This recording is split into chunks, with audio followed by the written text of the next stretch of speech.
구약성경 이사야 61장 1절부터 3절. 다 같이 한 목소리를 읽도록 하겠습니다.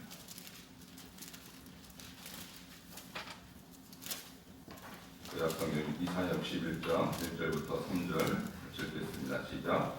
주 여호와의 영이 내게 계셨으니 이는 여호와께서 내게 기름을 부으사 가난한 자에게 아름다운 소식을 전하게 하려 하심이라.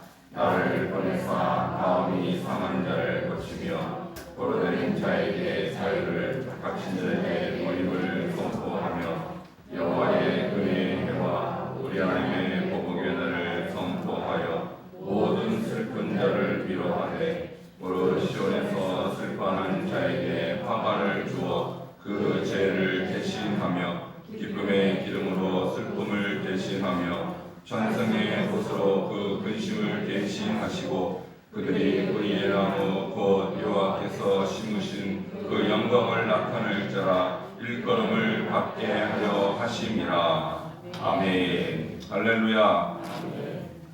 오늘 성령 강림절 특별 새벽성의 3일째 성령의 치유사역이라는 제목으로 말씀을 나눌 때 성령께서 오늘 한 번 한 번 심령에 임하시기를 주님으로 축원합니다.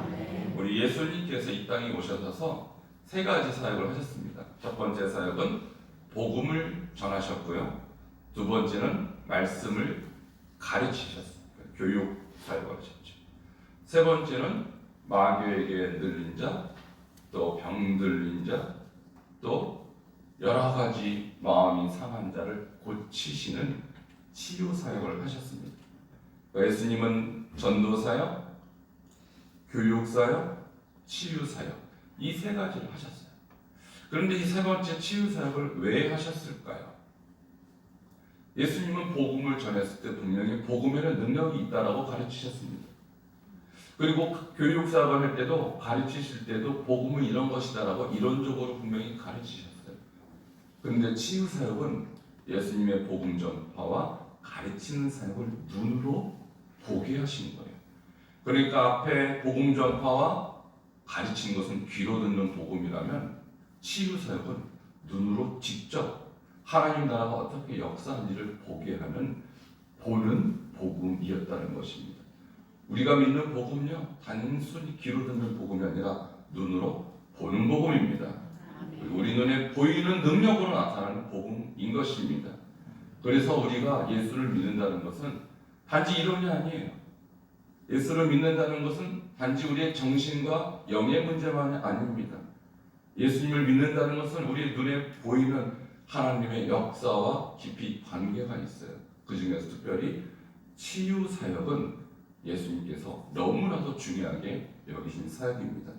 오늘 이사야 61장 이 말씀은요, 예수님이 이제 사탄에게 시험을 3번 받으시고 그것을 말씀으로 승리하신 이후에 이제 나사렛으로 돌아옵니다. 광야에서 나사렛으로 돌아와요. 그리고 예수님께서 그 회당에 안식일에 들어가시죠. 그리고 성경을 읽으려고 책을 펴셨습니다. 그런데 회당에서 성경을 읽을 때 막 읽는 것이 아니고 1년에 읽는 분량이 매 주마다 결정돼 있어요. 그 토라 포션이라고 합니다. 근데 주로 모세오경을 읽는데 가끔 가다가 모세오경이 아닌 본문을 읽도록 하고 있습니다. 그 중에 하나가 바로 이사야서예요. 그날따라 예수님께서 나사렛에 처음으로 어떻게 보면 나사렛에서 대비 설교하는 거예요. 처음으로 회당에서 설교하는데 그날 주어진 본문, 예수님이 결정한 게 아니에요. 주어진 본문이 이사야서 바로 오늘 이 본문을 읽으셨습니다. 그리고 예수님께서 이렇게 말씀하셨어요. 오늘 읽은 대로 주 여호와의 성령이 내게 임하셨으니 이는 가난한 자에게 복음을 전하게 하시려고 나를 보내사, 딱 그렇게 하셔서 이 나가 바로 예수님이라는 것을 이사야서의 예언이 바로 예수라는 것을 말하고 있습니다. 그러면서 뭐라고 말하냐면, 자, 여기에는 이제 마음이 상한 자를 고치며라고 했지만 예수님은 저 말씀은 인용하지 않으셨어요.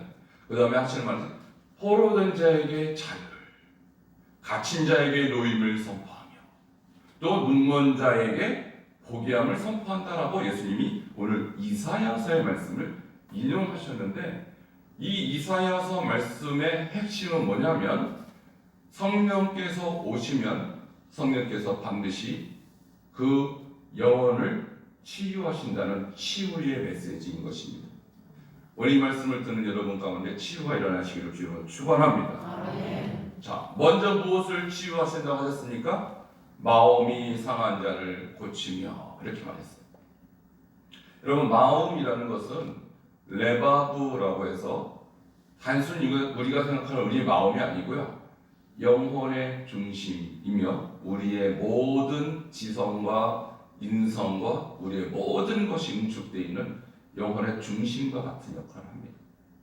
그런데 이 마음이 상하면 어떤 일이 일어나냐면 우리가 온전한 사고와 판단을 할 수 없고요, 온전한 인간관계를 맺을 수가 없어요. 모든 것이 왜곡됩니다. 그래서 마음이 여러분의 인생을 결정해요. 내 마음이 바뀌지 않으면 신앙생활도 엉터리로 합니다. 내 마음이 바뀌지 않으면 하나님에 대해서 왜곡되게 생각해요.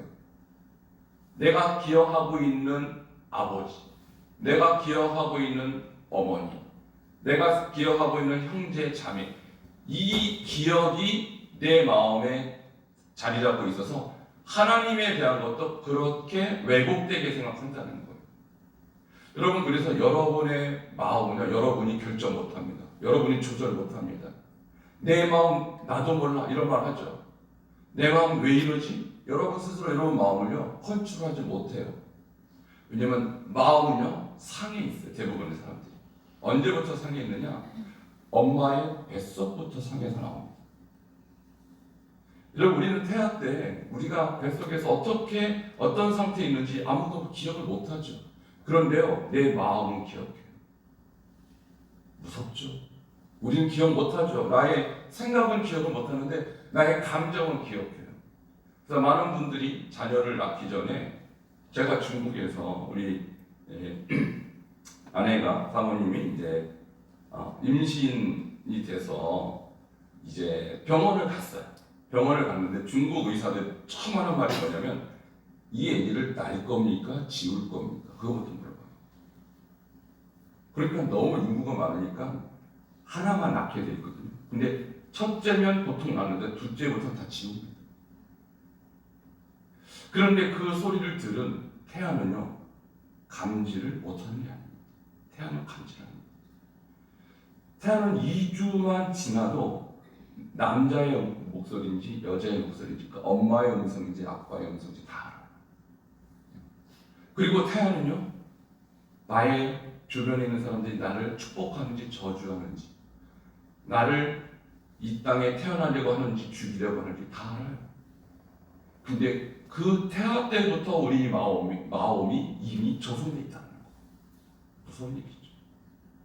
그때부터 우리의 마음은요 축복받고 자라는 마음이 있는가 하면 축복받지 못하고 저주받고 죽이려고 하고 나를 사랑하지 않는 그 마음을 가지고 이 땅에 태어납니다. 그리고 태어나서도 이제 부모로부터 축복받고 사랑받는 사람이 있는가 하면 그렇지 못한 사람도 많다는 거예요. 여러분, 부모는 사실 자녀를 사랑합니다. 그러나 그 사랑이 전달되지 않을 때가 너무 많다는 거예요. 많은 사람들이 어릴 때 부모로부터, 또 가족들로부터, 또 학교 가면 선생님으로부터 많은 상처를 받습니다. 그 상처가 마음에서 없어지지 않습니다. 평생 남습니다. 그리고 그 상처 때문에 나의 판단과 나의 감정이 결정돼요. 그래서 여러분 가끔가다 내가 왜 이러지? 어떤 사람을 보면 괜히 기분이 나쁜 사람이 있어요. 근데 어릴 때 나에게 상처를 준 그 사람, 비슷하게만 생겨도 나의 감정이 기억하는 건, 나의 지성이 기억하는 게 아니에요. 내 마음이 기억하는 것입니다. 내가 그 사람을 보면 왜 기분이 나쁘지? 그 이미지만 봐도 기분이 나쁘지. 어떤 사람을 보면 내가 괜히 두려워요. 하나 저런 사람을 보면 괜히 두렵고 힘들고 대하기가 싫고. 왜 그럴까요? 이 마음은 어디서 왔을까요? 그것은 어릴 때부터 형성되는 왜곡된 고장난 마음이라는 거예요. 제가 이런 것들을 좀 관심을 갖고 사람들을 대하고 또 연구를 해보니까 우리의 뇌 속에는 편도체라는 기능이 있는데 이 편도체는 무엇을 감지하냐면 외부에서 오는 공포, 외부에서 오는 스트레스, 외부에서 오는 이런 이 부정적 메시지를 감지하는 센서가 바로 편도체입니다. 근데요, 이 편도체가 대부분 여러분 인정 안 하실지 몰라도 고장나 있습니다. 그러니까 이 편도체가 고장나 있다는 것은 뭐냐면 놀랄 일이 아닌데 놀라고 두려워할 일이 아닌데 두려워하고 그 다음에 무서워할 일이 아닌데 무서워하는 거예요. 여러분 대부분 우리 사람들 지금 바퀴벌레 보면 다 놀라시죠? 근데 바퀴벌레는 여러분을 더 놀래요. 등치가 차이가요 수천 배가 차이가 나잖아요. 그럼 바퀴벌레 엄청 무서워서 막 도망가는데 여러분 그걸 보고 놀래는 거예요. 아니, 나 보고 도망가는 대상을 보고 왜 놀래요? 그것이요 우리의 편도체가 고장났던 결정적인 증거입니다. 적이 나를 보고 두려워하는데 내가 왜 두려워하냐고요. 그리고 바퀴벌레만 두려워합니까? 조그만 날파리를 봐도 놀라는 사람이 있어요. 왜 그럴까요? 그 날파리가 여러분을 무서워하지 않을까요? 훨씬 무서워합니다. 그런데도 왜 우리는 그 작은 현상들을 보고 그냥 넘어갈까요? 그것은 우리가 태어날 때부터 우리의 뇌 속에 저장되는 잘못된 기억 장치가 우리 뇌 속에서 우리를 잘못 프로그램을 하고 있다는 거예요. 언제부터 그런 현상이 일어났냐면요. 아담과 하와 때부터 일어났어요. 아담과 하와가 하나님께 범죄한 다음에 그들 가운데 과거에 없었던 이상한 반응들이 일어납니다. 첫 번째, 하나님을 두려워하여 숨습니다. 그래서 나무 뒤에 숨죠. 아담아 내가 어디 있느냐? 하나님 묻습니다. 아담이 뭐라고 할 말이 없어요. 그래서 내가 벗었으므로 두려워하여 숨었네. 이 두려움은 어디서부터 왔을까요? 하나님으로부터 범죄하고 하나님으로부터 떨어진 분리된 그 순간부터 두려움이 오기 시작했어요. 그것은 우리 뇌 속에 모든 아담의 후손들에게 저장되어 있습니다. 여러분 두려움은 왜 느끼는 걸까요? 두려움은요 우리가 막혀 있을 때, 하나님과의 관계가 막혀 있을 때, 원래 소통해야 되고 사랑해야 되고 긴밀한 관계에 있어야 함에도 불구하고 그렇지 못할 때 우리가 관계가 파괴되어 오는 게 두려움입니다. 그리고 두려워야 어떻게 했냐면 숨었어요. 그때부터 사람은 숨기 시작했어요. 두려우면 숨습니다. 도망갑니다. 내가 왜 저 사람을 피하지? 내가 왜 이런 상황을 보면 나는 왜 숨지? 그래서 우리가 소위 잠수 탄다 이런 걸 하죠. 많은 분들이 갑자기 없어져요. 사라져요. 연락이 끊겨버려요. 왜 그러죠? 잘못 프로그래밍이 돼 있어요. 우리 머릿속에. 이렇게 고장난 편도체를 갖고 태어난 사람은요. 작은 상처도 견디지 못합니다. 누가 나를 비난하면 죽을 것 같아요. 여러분 만일 누가 여러분을 비난하면 그 비난이 사실이 아닐 가능성이 되게 높아요. 그럼 그 상대방의 주관적인 견해일 뿐이고 인구 70억 중에 나를 비난하는 사람 한 사람뿐이에요. 또 대부분의 사람은 나를 비난하지 않습니다. 근데 왜 그 사람 말이 나의 영혼을 파괴하냐 이 말입니다. 그것은 우리가 잘못된 이 뇌정보를 가지고 있고 상한 마음을 가지고 이 땅에 태어났기 때문이에요. 그러므로 우리는요 태어나면서부터 환자입니다. 이것을 인정을 못해요. 이것을 알지는 못해요. 그래서 누가 나를 축복하고 누가 나를 사랑하면 그 마음이 치유가 되는데, 마음이 상한 자의 마음이 치유가 되는데 그 축복과 사랑과 은혜를 느끼지 못하면 계속해서 그 상한 채로 살고 더 악화됩니다. 그것이 악화되면요 어떤 현상이 일어날까요? 우리가 소위 말하는 마음의 병이 시작됩니다. 그 마음의 병은요 우리가 의사를 찾아가도 의사가 못 고칩니다. 어디서부터 왔기 때문에 창세로부터 하나님과의 이 거리가 생기면서부터 하나님의 사랑으로부터 분리되면서부터 하나님의 은혜로부터 끊긴 그때부터 시작된 병이기 때문에 병원 가도 별 소용이 없어요. 약만 타는 거예요. 그러므로 우리 마음이 치유가 되려면 다시 성령이 임해야 하는 것입니다. 왜? 성령은 하나님이십니다. 성령님은 삼위일체 하나님이세요. 우리의 문제는 하나님과의 관계로부터 시작됐고, 하나님과의 막힘으로부터 시작됐고, 하나님과의 은혜의 공급이 절단된 데부터 오는 것입니다. 그래서 오늘 이사야 51장 1절에 성령이 오시며 주의 영이 내게 임하시면 그가 하는 일이 뭐냐고요? 마음이 상한 자부터 고치는 거예요. 여러분, 지금 여러분은 어떤 마음으로 살고 있습니까? 우리가 하루하루 살아가는 이 시대, 이 세계, 결코 우리 마음을 기쁘게 해주고 행복해 주는 조건이 아닙니다. 우리는 치열하게 살아야 되고요. 우리는 치열하게 벌어야 되고요. 우리는 치열하게 경쟁해야 되고요. 우리는 매일매일 하루하루를 안식 없이 쉼 없이 달려가고 있어요. 누구 하나를 축복하지 않습니다. 누구 하나 나를 격려하지 않습니다. 누구 한 명 나에게 사랑을 표현하지 않습니다. 그러나 주님은 사랑하십니다. 하나님은 여러분의 아버지이십니다. 주님은 여러분을 치유하기를 원하셨습니다. 그래서 성령을 보내주신 거예요. 우리 성령님은요, 어떤 분이시냐면 그냥 예수님이세요. 성령님을 너무 이론적으로 너무 어렵게 생각하지 마시고요. 성령님이 예수님이라고 생각하면 정확합니다. 우리 예수님이 이 땅에 오셔서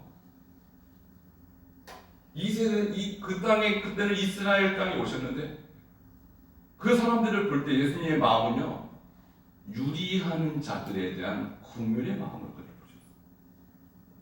그리고 예수님이 여러분을 볼 때, 매일매일 치열하게 하루하루 살아가는 여러분을 볼 때 어떤 마음을 가지시냐면, 예수님은 여러분을 긍휼히 여기십니다. 불쌍히 여기십니다. 어떻게든 여러분 마음 가운데 축복하시고 위로하시고. 그래서 보혜사 성령님 이렇게 하는데, 예수님은 이렇게 말씀하셨어요. 내가 아버지께로 올라가면 또 다른 보혜사를 너희에게 보내시리니. 할렐루야. 그러면 또 다른 이라는 의미는 예수님도 보혜사라는 의미. 그러니까 우리는 성령님만 보혜사가 아니고 예수님이 이 땅에서 오신 일이, 하신 일이 보혜사라고 하는데, 보혜사란 말의 원어는 파라클레토스라고 해서, 파라가요 옆에라는 뜻이에요. 그리고 클레토스는 말하다. 그러니까 옆에서 상담해주는, 영어로 하면 카운슬러예요. 카운슬러. 여러분, 우리가 문제가 생기면 어딜 갑니까? 카운슬러를 찾죠. 상담소를 찾죠. 그런데 우리가 상담소를 갈 필요가 없어요. 왜? 우리 가운데 상담자가 와 계십니다. 그분이 바로 성령님이세요. 그분이 오신 이유는 여러분 상담하러 오셨어요. 여러분 질병의 문제 상담해 주시고, 여러분 마음의 상한 문제 상담해 주시고, 여러분의 잘못된 기억 문제를 상담해 주시고, 우리 모든 영적인 묶임과 아픔의 문제를 상담해 주시고, 영어로 아예 성령을요 카운슬러라고 못 받았어요. 우리 예수님께서 이 땅에 오셔서 많은 영혼들을 그렇게 치유하시기 위해서, 특별히 마음의 문제를 치유하시기 위해서 오셨다는 거예요. 그래서 진리의 성령이 오시면 주님께서 이렇게 말씀해요. 내가 너에게 말한 모든 것을 생각나게 하시리라. 여러분, 예수님이 떠났으니까 제자들이 엄청나게 슬퍼했을 것입니다. 예수님이 어디 가셨어요? 언제 오세요? 오실 예수님을 기대하며 살았을 것입니다. 그런데 오순절 성령 강림절은 그 기대했던 예수님이 이 땅에 다시 오셔서 이제는 유대 땅에 국한된 예수님이 아니라 여러분의 마음, 인류의 모든 심령의 마음에 오시기로 결정하신 성령님, 그분이 바로 여러분 안에 계신 예수님이세요. 예수님이 무슨 일을 하셨다고요? 복음을 전하시고 가르치시고 치유하셨다는 거. 세 가지 사역을 예수님이 공생애 때 하셨는데, 그럼 예수님은 여러분을 찾아오셔서 무슨 사역을 하시겠어요? 여러분에게 복음을 전하게 하셔서 여러분이 복음을 믿고 이 자리에 온 줄 믿습니다. 이미 그 사역을 하셨어요. 이미 예수님 여러분 10년 가서. 두 번째 무슨 사역을 하시겠어요? 여러분을 가르치시죠. 그래서 여러분 직접 배우지 못하니까, 직접 듣지 못하니까 주의 종들을 통해서 말씀을 배우게 하셨어요. 그리고 세 번째, 예수님은 마음이 상한 자를 고치시고, 포로된 자에게 자유를, 갇힌 자에게 노임을, 이 치유 사역을 지금 여러분에게 하기를 원하시는 것입니다. 여기 보면 마음만 고친 게 아니에요. 포로된 자에게 자유. 이 포로는 전쟁 포로를 말하는 것인데, 우리가 과거에 누구의 포로가 됐었어요? 우리는 마귀의 포로가 됐습니다. 그래서 철저하게 마귀에게 유린당한 존재였어요. 그래서 마귀에게 유린당한 존재였다가 주님 앞으로 회복되어서 우리를 자유케 하시는 것이 바로 성령님이 하시는 일입니다. 그래서 지금 이 시간에도, 이 시대에도 마귀는 끊임없이 여러분을 다시 자기의 포로로 삼기 위해서 여러분을 문을 두드리고 여러분을 유혹하고, 예수님을 미혹했듯이 마귀는 끊임없이 여러분을 미혹하는 일을 하고 있는 것입니다. 그러므로 우리가 지금도 성령님이 아니시면 이 마귀의 포로로 다시 끌려갈 가능성이 높다는 거예요. 오늘 성령님을 의지하시기 바랍니다. 성령님은 여러분을 지키십니다. 그리고 갇힌 자에게 노임을 선포하며, 이 갇혔다는 말을요, 누가복음 4장에는 눌린 자라고 하는, 눌린 자. 뭐가 그렇게 눌렸을까요? 여러분, 우리는요 지금도 계속해서 사단에게 눌려 있고요, 우리 지금도 계속해서 죄에 눌려 있고, 지금 계속해서 이 보이지 않는 어둠의 세계에 계속 눌려서 살아요. 그러니까 그것은 여러 가지 이유가 있을 수 있습니다. 우리가 질병 때문에 눌릴 수 있고요, 또 우리가 관계, 막힌 관계 때문에 눌릴 수 있고, 여러 가지 문제로 우리는 갇혀서 살고 눌려서 삽니다. 이런 문제 가운데서 성령님은 여러분을 치유하십니다. 이것이 성령님이 이 시대에 우리 가운데 하기를 원하시는 사역인 것이죠. 여러분, 오늘 이 말씀을 들으면서 내가 어떤 문제가 있는지 지금은 생각 안 할 수 있어요. 저는 처음으로 예수님을 만나고 치유를 받을 때 6개월을 울면서 지냈어요. 6개월. 제가 22살 때 성령님의 음성을 듣고 선교사로 부름받고 내 평생을 이제 주님께 드리기로 결단하고, 그때부터 성령님께서 저에게 좌정하시고, 근데 좌정하신 다음에 성령님께서 다른 일을 하지 않으셨어요. 6개월 동안 저의 상처를 다 풀어내셨어요. 어릴 때부터 저는요 한 번도 생각하지 못한 문제가, 그렇게 여러분 22살이면 그렇게 인생 길지 않잖아요. 근데 얼마나 제 마음이 상해 있는지 22년짜리 환자입니다. 그러니까 한마디로 그 22년 동안 묵혀있는 죄의 문제, 나의 상처 문제, 나의 내면적인 눌림 문제, 포로된 문제. 여러분요 22년짜리 환자를 치유하실 때 주님 6개월 동안 저를 치유하셨어요. 여러분 지금 연세만큼 여러분 환자입니다.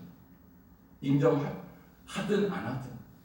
물론 주님께서 이미 많이 치료해 주셨겠지만 우리는 지속적으로 주님의 성령의 치유함을 받아야 할 것입니다.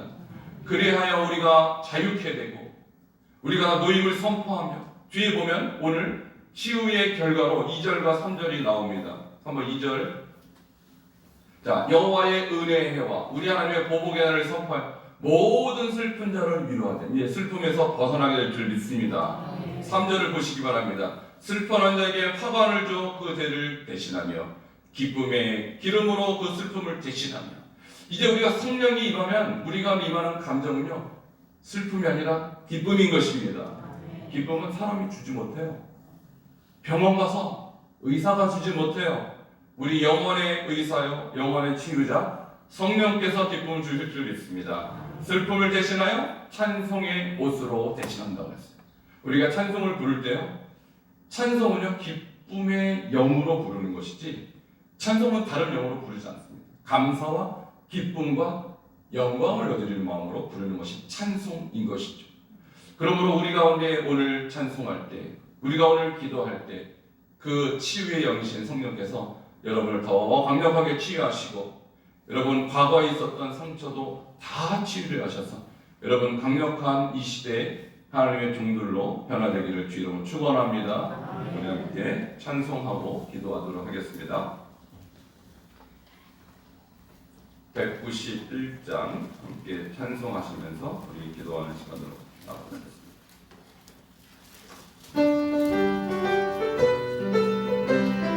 박수하면서 우리 성령이 함께 하심을 찬양합니다.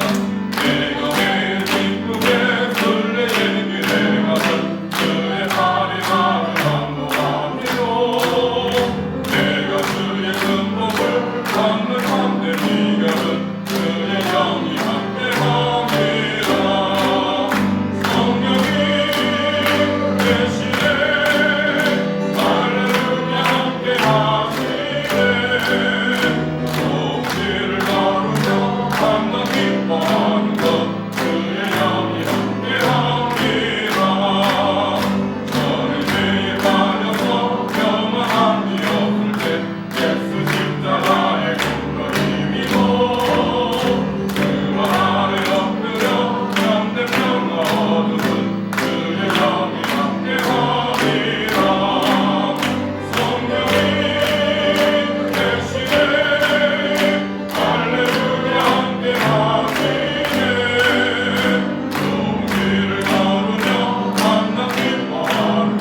행복케 하시고 자유케 하여 주시옵소서.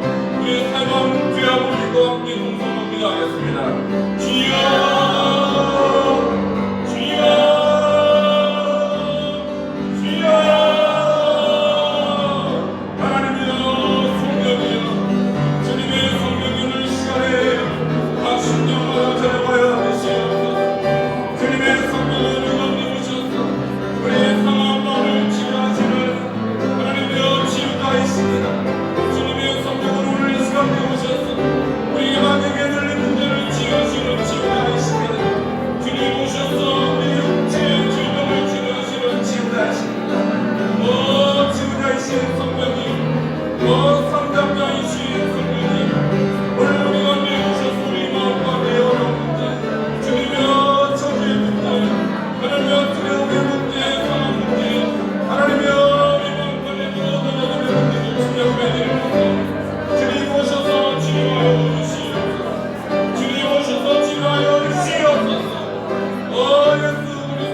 이 땅에